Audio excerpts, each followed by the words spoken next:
คนหนึ่งบ่มียังมาต้อนเด้อขนมทงนึงขนมทงนึงเด้อนี่แหละพี่น้องเอ้ยเนาะมื้อก่อนก็มี FC ทั้งอเมริกาเนาะฝากมาช่วยเหลือจำนวนนึงก็ลาวก็ดีมุกดีใจหลายๆนะช่วยกดไลค์กดแชร์มีวิธีปัวบ่ได้เนาะตาแล้วนี่พี่น้องตาบอดชนิดเลยแล้วนี่นะเกือหมูเกือยังกะใส่ไม้เท้าลงโคกันไดกะ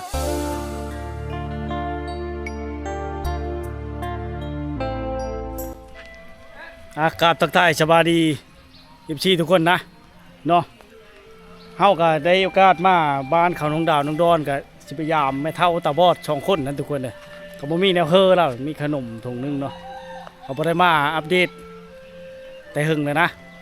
คือว่าบ้อนพูดจะบุญซอยเหลือเราเนี่ยทุกคนเลยคือเห็นเนาะตาบอดมัน2 เท่าเลยทุกคนเลยเนาะคือเห็นเดี๋ยวเข้าไปเบิ้งน้ำกันเนาะเราอยู่มีชีวิตการเป็นอยู่จังใดนะฝนตกทุกคนเลยเพื่อจะได้โอกาสมากอะบ่ง่ายเนาะเข้ามาเบิ้งน้ำกันถือว่าเรื่องดอกพื้นดอกไผ่จังก็เขาบ่ค่อยหูหรอกเลยอยู่เฮิร์นอยู่ว่าสบายดีอยู่เฮิร์นอยู่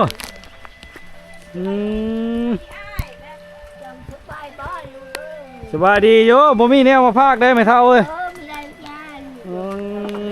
ไปเลิศเลยผู้ตาบอดชนิดน่ะไปอยู่ชาย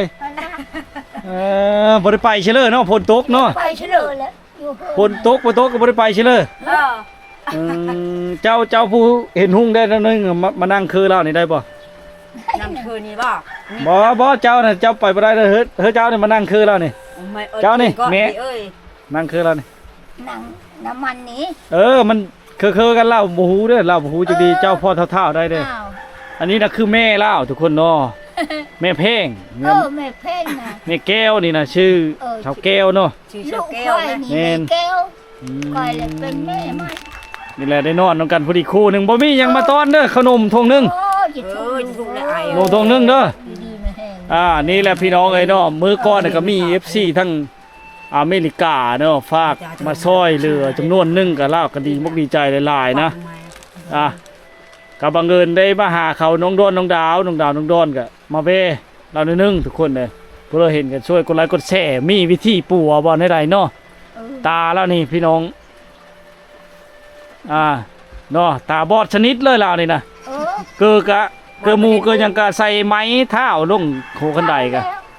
ก็เห็นเลยเนาะมื้อนี้เฮาว่าไม่เล็กเฮ็ดเนี่ยมันอัดคลิปห้ามนำแต่เชฟเลยเพลงนี้เลยมันขี้ต้มนั่นไผห้ามนะมันนี่แหละเฮ็ดอะไรยังห้ามมาถึงได้มีนำผ้าป่าล้านไผสดแล้วมีลานจูงลานน้อยจูงขึ้นมาโอ้เจ้าประเทศบ่ได้ได้ไหมเท่าเนาะเท่าเลยไม่ได้อยู่ไปอาบน้ำความลำบากทุกคนอาบน้ำอยู่เชก็มีน้ำบางฮันไปอาบน้ำผ้าป่าอันนี้น้ำผ้าป่าก็ไผสดเลยเขาเว้านะเฮ็ดได้บ่เนี่ยเขาสิมาแปลงได้ตกแรงพุ่นเนาะพุ่นแล้วจักน้ำเข้าโอ้เฮ็ดจังได๋บัดนี้เนาะเขาไม่ค่อยดอนกันยะแล้วเขาก็ดียะมื้อนั่นแหละไผใช้น้ำประปามื้อบ้านซ้ํน้ำพุ่นเฮินเขาพุ่นนะยุ่งยากเลยทุกคนเนาะน้ำข้าวนี่กินแต่เขาเฮินแหละชักไม่กันเท่าแล้วไปเอาแล้วน้ำนะโดยโอ้ยลาวนี่อาศัยคนจูงลงไปตักน้ำอยู่ซี่พุ่นดอนที่เฮาขึ้นมาทุกคนอาบน้ำให้แม่นี่ขึ้นอาบบ่นั่นบ่พอได้กินที่น้ำนั่นน่ะอาบนี่เฮาอาบเลยอันนั้นก็คุเนี่ยมื้อมันนี่อาบนี่เฮาโดยอาบไม่ได้มีไฟไม่ได้เห็นเต็กพลาดเด็ดพลาดเด็ดเลยแล้วล่มเลยลานแล้วโหแหละโยพลาดแล้วมาขี้ต้มเนาะเฮ็ดเลยจ้ะจนไปคนละหยับเพิ่นเกอแล้วหมูมื้อนี่เกอเลยได้เฮ็ดเลยอยู่เกอตลอดเนาะเฮ็ดได้ยังฮู้ว่ามันเยอะมันหยังน่ะมันเอวก็มันเอวแล้วเกอแล้วเกออยู่หั่นมันเอวกับลงเกอนี่แหละพี่น้องไปเห็นก็ช่วยกดไลค์กดแชร์คือเห็นนายดูตนสงสารเนาะอยู่กับ2 เท่าตาบ่อันนี้ก็พอแต่เท่าๆนะแม่นบ่เท่าแล้วแต่เก้าเราบ่ได้บอดอันผู้แม่แพงนี่ทุกคนบ่ได้บอดบ่ได้เท่าแล้วเฮ็ดยุ่งยากไปหันมานี่ก็คือเขาเว้าแหละ ความหวังจะได้ไปฉันก็ได้เฮิรนบ่คือหาก้อนน่ะว่าน่ะฮะ อย่าได้เฮิร์นแล้ว เด็กทกนี่ชื่อเขาชื่อเลิกกินแล้ว เจ็กแล้วลูกก็จะนี่นำท่วมเขา คือว่าจะได้เฮิรนจะเฮ็ดเฮิรนและคันว่าเป้าหมายแบบนั้นแหละต้องมีโหเป็นตะหน้างอมเลยบ่ให้เป็ดให้ใกล้เขาจะเป็นเฮิรนเวลาโมเดิร์น6ต้นนี่อย่างมันจะบ่ได้เที่ยวขึ้นเที่ยวลงเนาะถ้าเป็นไปได้เนาะ อืม แต่ว่าโหนี่ต้องเป็นตะนาง1.50 เพื่อเลยบ่ให้ชัดเข้าได้ฉะนั้นมันจะเข้าโคมจุเจ้า ได้แต่ว่าดินนี่สามารถเฮ็ดได้เนาะถ้ามีทึนมีฮ้อนเนาะ จักแล้ว น้ำท่วมได้อาย ฮะ น้ำท่วม ต้องได้คูนขึ้นเนาะ คือฝนตกแห้งเลยในดินแต่ล่างเฮือนก็นำไม่ง่าย คันซ้ำเฮ็ดซ้ำพีแล้วบ่โทมซ้ำเฮิรนเจ้านี่แหละ บ่ บ่โทษ คันแต่ว่าแถวตารางนี่โทมเนาะ ว่ามือนั้นก็โทมหมดนี่ น้ำ ล้าง จะ จะ ปุ่ ปุ่ น น โดยโอ้พี่น้องเอ้ยเนาะน้ำโทมเลยทุกคนเอ้ยว่างนี่น้ำโทมเนาะ ลูกก็ น้ำท่วม ก็ นะ ทำงาน ขัดซ้ำนี่ พี่ แห เหร ละ อ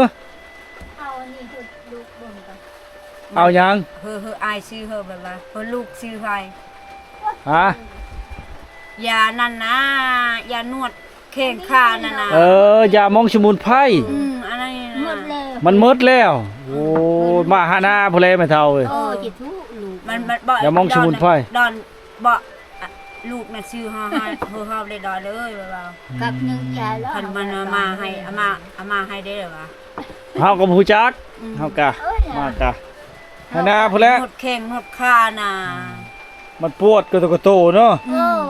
กามนี่ พี่น้อง มายามช่องเท้าตาบอดอยู่ที่บ้านตาโพเมืองใส่บทท้องแขวงคำโมนทุกคนเลยคือว่าอะไรเนาะแป้งโน่บ่ทันได้หมดติชื่อให้เตอพุ่นน่ะ ยังอยู่อาย 2 คนเนาะ กามละอันนั้น พอแห้งอยู่เนาะแนวขะเมาะขะมั่งก็คือว่าละชิ้นก็ได้แล้วมันน่ะนะ กามละชินชื่อก็จิทุ พอได้แก้ไขอยู่เนาะ แล้วเป็นเนาะเป็นโนกินเจียวกินเลือกก็ได้แล้ว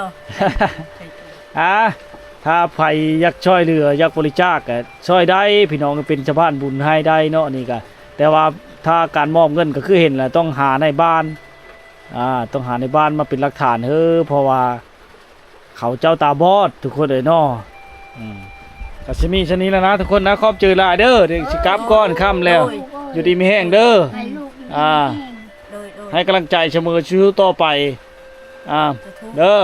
น้อยมกน้อยใจตาบอดก็ได้ชู้ต่อไปเด้อ ทุให้อยู่ดีมีแห้งลูก บ่มากกับบ่ดวงคือเก่าแหละนี่แหละคือบริเวณเฮิรนแล้วนะ